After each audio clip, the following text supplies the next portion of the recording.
The Quilt Walk with Sandra Dallas, and we're up to chapter 15 now, entitled Go Backs. The camp was quiet that night, with no singing, no shouting, no one even yelled at the oxen.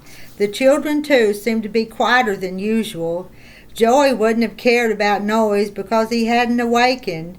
When we stopped for the day, I went to the Smith wagon and asked if I could sit with him.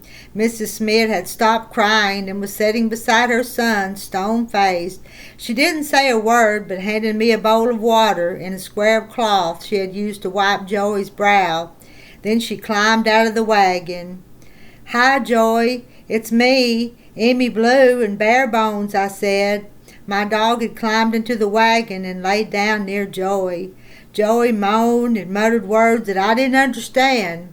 For a time he thrashed around, but I held him with my hands and he was still. I dipped the cloth in water and washed his face because he was sweating. Barebones licked Joey's face too. Joey was hot and had a fever. Once he called out "Papa," and another time "Pretzel," which he had told me was the name of a mutt he had left behind. I sat there for a long time until Mr. Smith relieved me, saying, "Thank you, little girl. You are Joey's friend. When we're in Denver, I'll bake a cake for you." "For me and Joey," I said, and Mr. Smith patted my head. As soon as I got out of the wagon, I saw Ma standing with Mrs. Smith. I'd forgotten all about doing chores, and I thought she would be annoyed with me. Instead, she said, "You gave comfort, Emmy Blue." Ma held a tin plate of biscuits. I noticed other women with food in their hands. At home, when a neighbor was hurt or sick, the women baked cakes and pies. They brought them, along with stews and vegetables and fruit from their orchards, to the family in need. That was what they were doing now. They couldn't bake or make custards or jellies, but they shared what they had. Even Mrs. Bonner came with a plate of food, and I wondered if it was her own supper. I doubted that her husband would have shared his food with anyone. Mrs. Smith didn't seem to notice the women, but Mr. Smith shook the hands of each woman and thanked her. "How is Joey?" Ma asked me. I shrugged. I'd never been around a snake-bit person before. He was acting crazy. He cried and carried on, but he didn't wake up. "That's called delirium," Ma explained. "Oh, Ma, is he going to be all right?" I put my head against her and started to cry. I'd held back the tears all day, trying to be brave, not wanting to sound like Mrs. Smith, but now I couldn't help myself. Ma put her arms around me. "He's still fighting. That's a good sign. If something happened to him, I don't know what I'd do. He's the only friend beside Barebones I've made on this whole trip. We will hope for the best and pray Buttermilk John is as good a doctor as we could have on the trail. If only. Hush, we cannot change what has happened." She put her arm around me. We watched while Pa and Mr. Potts lifted Joey out of the wagon and laid him on the ground. "He'll be cooler there," Ma explained. "They want to keep the fever down. Let's get fresh water and help sponge him off." We went to our wagon where Ma dipped water into a wash basin, which I carried back to Mr. Smith. He was sitting beside Joey, and he smiled when I began to wipe Joey's face. "He's better, don't you think so, Emmy Blue?" he asked. I didn't want to hurt Mr. Smith, so I thought it was all right to tell a lie. Much better, but I couldn't see any difference. After a while, Pa told me it was time to go to our wagon. The women would take turns looking after Joey during the night. I should sleep so that I could sit with him again the next day, Pa told me. He would be better then. But when daylight came, the only difference I could see was that Mrs. Smith had stopped crying, although she still blamed Mr. Smith for Joey's condition. She sat on the wagon seat while I crouched inside the wagon beside Joey, and she muttered at Mr. Smith, who was walking beside the oxen. Inside, Joey murmured in his sleep, gibberish mostly, although once I thought he said "Emmy Blue." I sang to him in a low voice, the way I sang to Ulysses Pod, and that seemed to calm him a little. Joey was delirious for 2 days. The third morning I was lifting his head to get him to drink a little water, when he opened his eyes and said, "My leg, it burns like fire." I realized that he had come out of his delirium. "Mrs. Smith," I called, "come quick." Both of the Smiths heard me. Mr. Smith tapped the lead ox on the head and called, "Whoa!" Then they climbed into the wagon. "He's awake," I cried. "He talked to me." I was as happy as if it was my birthday. The Smiths pushed past me, and I climbed down the wheel and hurried to our wagon, shouting, "Ma! Ma!" I ran so fast I had to catch my breath before I could say, "Joey talked. He's going to be all right." "Oh, Emmy Blue, thank God." Ma took a deep breath while I looked toward the wagon behind us. Mr. Bonner was scowling, as he always did. But Mrs. Bonner and Celia, who was walking beside her, clasped their hands together and lowered their heads. I knew they were thanking God for making Joey better. That night, a Saturday, there was singing, and Buttermilk John danced a jig with Celia. Buttermilk John told us it would be several days before Joey could walk, and then he'd have to use a stick because he couldn't put pressure on the leg. It might be weeks before he would be back to normal. He was still a sick boy, but he was going to be okay. We were all relieved, and Mr. Potts found a straight branch, stripped it off the bark, and carved it, which he presented to Joey as a walking stick. "I feel as if we've all come out of a dark place together," Ma said. We were happy that Joey was better, although Mrs. Smith didn't stop complaining. We heard her continue to yell at her husband, blaming him because Joey had almost died. I heard Joey plead, "Mama, I'm okay." "You are okay? How do you know? This is what happens to us when we leave our home." The guards didn't need to pound on a dishpan to wake the camp that morning as they usually did, because Mrs. Smith had already awakened us. She cursed her husband, and then she began to throw his baking pans and mixing spoons out of the wagon. "No, Mother," Mr. Smith begged. We must go back," she yelled. "Please, Ma," Joey pleaded. "I want to go to Denver with Pa." "No, I do not go a step further. Go ahead if you want to, but I'm not going with you." Mr. Smith stepped out of their wagon and walked past ours to where Buttermilk John was helping someone yoke a stubborn ox. "I talked to you," Mr. Smith said. His shoulders were slumped, and he didn't look Buttermilk John in the eye. Buttermilk John seemed to understand what was going on. "Going back, are you?" Mr. Smith nodded. "I don't have a choice. You heard her. We got to go back. She says bad luck comes in twos. If we go on, who knows what happens." "Could be bad luck going back too, alone like that. You'll be easy prey for Indians or anybody that ain't up to no good. What if you break your leg or the oxen take sick? You'd be on your own."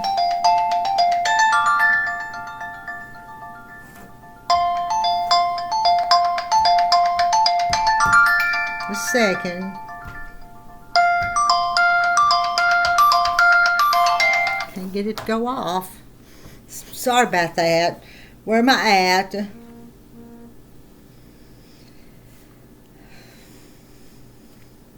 "Could be bad luck going back too, alone like that. You'll be easy prey for Indians or anybody that ain't up to no good. What if you break your leg or the oxen take sick? You'd be on your own." I tell her that, but she won't listen. Mr. Smith looked at the ground, and he could see the sadness on his face. "I never wanted to get rich. I thought Colorado would be a nice place for Joey to grow up. She doesn't understand." He started back toward his wagon, and when he passed us, Pa said, "Smith, good luck." "Yeah, you too, Hatchet," Mr. Smith replied. "I'll help you hitch your oxen," Pa said. I followed behind and stopped at the wagon when I saw Joey peering out the back. "Your Pa says you're leaving," I told him. If I hadn't stepped on that snake, we wouldn't have to. There were tears on his cheeks.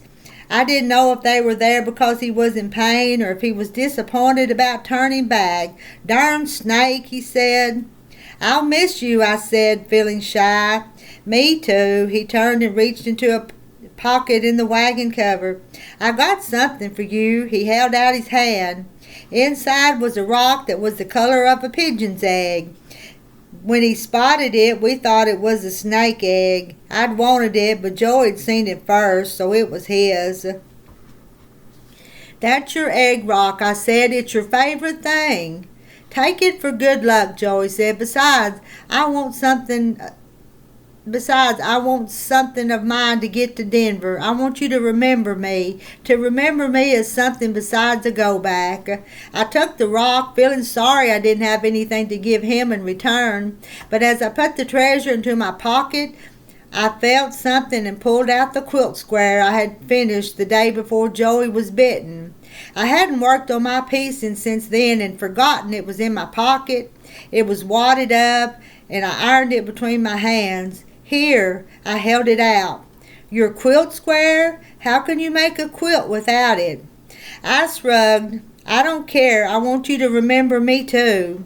Ma came up to the wagon then, and I got down. Then we stood back as the Smiths turned their team around and started east. "How come Mrs. Smith acted the way she did?" I asked Ma. "You didn't want to go west either, but you never complained like that." Ma patted my arm. "I believe we have to look on the good side of things." Buttermilk John told us it was time to line up, and the men pulled their wagons into place. But I stood where I was, watching the Smith wagon get smaller and smaller. Joey waved from the back, framed in the puckered oval made by the wagon cover. Every now and then, Mr. Smith raised his whip hand in a farewell gesture.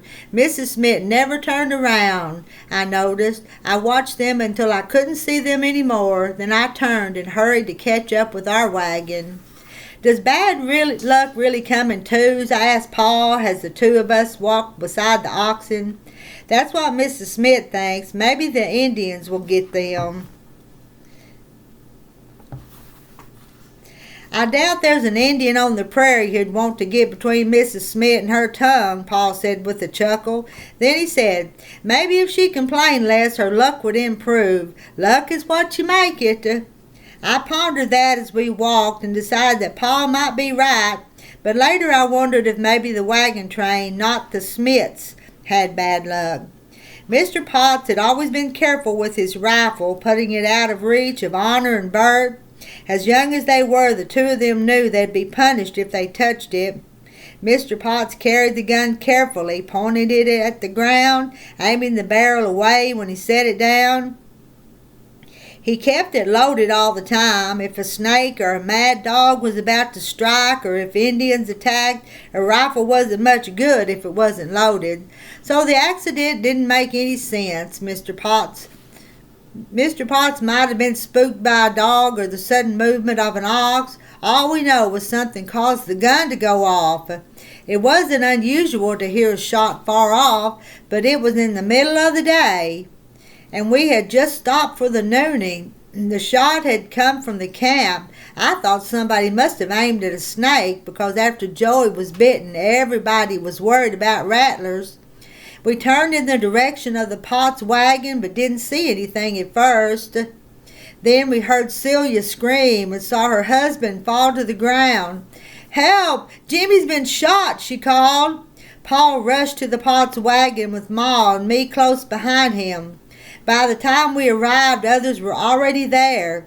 They had stretched Mr. Potts out on the ground. Ma reached for my arm to stop me, but I brushed past her and stared down at Mr. Potts. His shirt was bloody, and I heard a man say, "Poor fool, shot himself in the belly."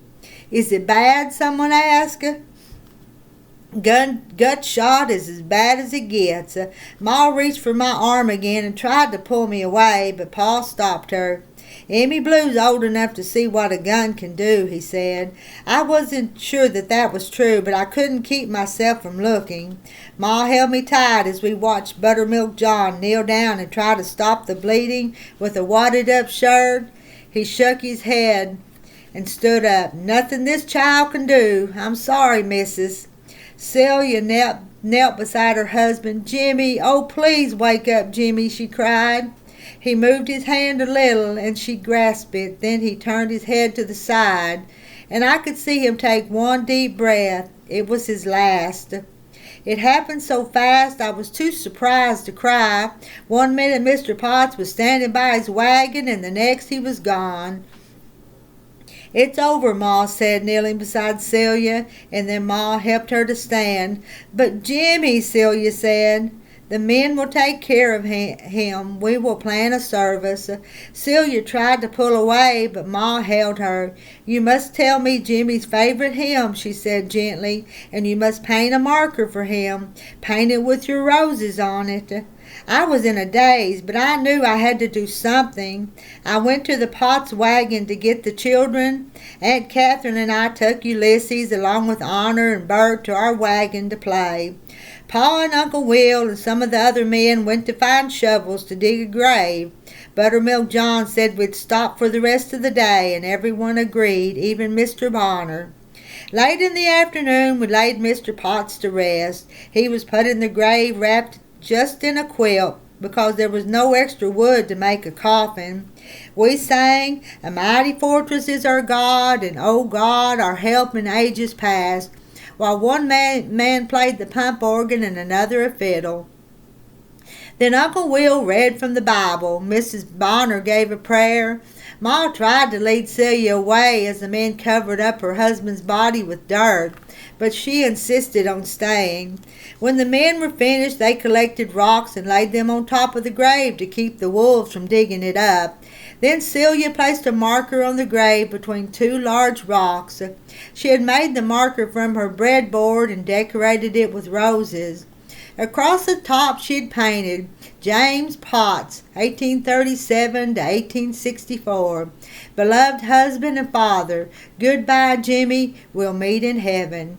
While I held Ulysses, Celia took the hands of her two other children and stared at the grave until Ma put an arm around her. Ma told her that Pa would collect her oxen in the morning when he gathered ours. "Emmy Blue will come with you to help with the children. She knows how to drive oxen too," Ma said. Pa did indeed bring in the Potts oxen the following morning. He left them with Celia and returned to our campfire for breakfast. Then the two of us went to the Potts wagon to make sure everything was in order to move out. I was proud that Ma and Pa thought I could drive the oxen by myself. When we got there, Paul and Charlie Pitkin, two bachelor brothers who were going to Colorado Territory to farm, were helping Celia and the children into the wagon. The Pitkins were steady men and always willing to do their share of work, Paul said. He told me once that the Pitkins weren't a lot of fun, but you'd sure want them with you in time of trouble. "Your girls are mighty young to be in charge of the oxen," Charlie Pitkin told Pa. "Being as there two of us, we thought we could help Mrs. Potts drive her team." His brother nodded. "Least we can do is help a neighbor." I looked up at Celia, who was sitting on the wagon seat, holding Ulysses. She sat very still, as if she were a jumping jack that had been broken and couldn't fling its arms and legs around anymore. "I'll come tend Ulysses later," I told her. She barely moved her lips to say thank you. Ma looked surprised when Pa and I returned. "Emmy Blue isn't driving the oxen?" she asked. "The Pitkin boys," Pa told her. Ma nodded. "They are good men."